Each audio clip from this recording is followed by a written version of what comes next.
আর এদিকে দেখুন, প্রধানমন্ত্রী আবাস যোজনায় আবেদন করেছিলেন কিন্তু বাড়ি তখন মেলেনি। কিন্তু সম্প্রতি রাজ্য সরকারের বাংলার বাড়ির প্রকল্পে প্রথম কিস্তির টাকা পান আর তারপর বাড়ি তৈরির কাজও শুরু করেন। কিন্তু সেই বাড়ি তৈরি হওয়ার আগেই বিপত্তি। বাঁকুড়ার ইন্দাসে মাটির দেওয়াল চাপা পড়ে প্রাণ গেল দিদা এবং নাতির। পরিজনদের আক্ষেপ, আগেই কেন্দ্রের আবাসে পাকা ঘর পেলে এভাবে হয়তো দুজনের প্রাণ যেত না।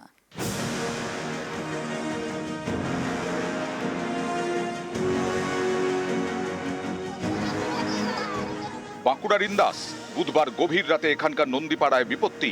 মাটির ঘরের দেওয়াল চাপা পড়ে প্রাণ গেল দিদা এবং নাতির। আবাসে পশ্চিমবঙ্গকে টাকা দিচ্ছে না কেন্দ্র, তাই অনেকে আবেদন করেও বাড়ি পাননি।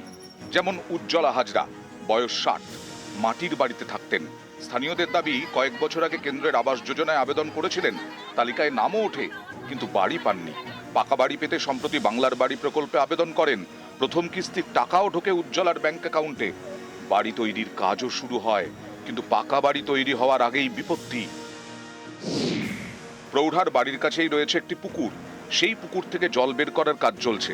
এর জন্য অস্থায়ী নালা গেছে উজ্জ্বলার বাড়ির গা ঘেঁষে।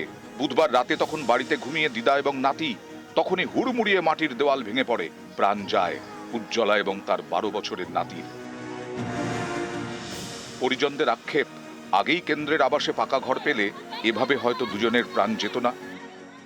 কেন্দ্র সরকার যদি টাকা দিত, আমার শাশুড়িকে মরতে হতো না। ঘরটা যদি দিয়ে দিত, তাহলে আমার শাশুড়ি মরতো না। ঘটনাস্থলে ওখানে হয়েছিল, ওনার বাড়ি হচ্ছিল একটা ভিতকলা হয়েছিল, ওর পাশ দিয়ে মানে পুকুর থেকে জল যাচ্ছিল, সে দেয়ালটি চাপ পড়ে যায়। আগে ঘর দিলে পাকা হয়ে তো মরতো না। কেন্দ্রীয় সরকারের আবাস যোজনার এই বঞ্চনার জন্য বাংলাকে আজ পরপর এইরকম এই দুর্ঘটনা ঘটতে থাকছে। যদি বাংলার আবাস যোজনা সরকার শুরু করেছে যদিও, কিন্তু তারা প্রথম কিস্তির টাকা পেয়েছে। এখন তো এত তাড়াতাড়ির মধ্যে বাড়ি করা সম্ভব নয়, বাড়ির কাজ শুরু হয়েছে তাদের। যদি কেন্দ্রীয় সরকার এই বঞ্চনার শিকার আমাদের বাংলাকে না করতো, তাহলে আমাদের এইরকম ভাবে মানুষকে মর্মান্তিক দুর্ঘটনার কবলে পড়তে হতো না। পঞ্চায়েতের প্রধান তারা জানেন না যে সাধারণ যারা বাস করছেন ওখানে তাদের বাড়ির অবস্থা খারাপ, তাদেরকে তো অন্য জায়গায় নিয়ে রাখা উচিত ছিল। স্কুল ঘর বলুন, যেখানে বলুন, কেন তারা ওই বাড়িতে থাকবে? কেন্দ্রীয় সরকারের যে টাকা আসছিল সেখানে স্বজন পোষণ, দুর্নীতি। কেন্দ্রীয় সরকার আজ এতগুলো রাজত্বে চলছে, পশ্চিমবঙ্গে বিরোধী দলের রাজত্ব চলছে না। গত বছরের 30শে সেপ্টেম্বর বাঁকুড়ারি বিষ্ণুপুরে মাটির দেওয়াল চাপা পড়ে প্রাণ যায় 3 শিশুর। পরিবারগুলি অভিযোগ করে তাদের নাম কেন্দ্রের আবাসের তালিকায় ছিল, কিন্তু বাড়ি পাননি।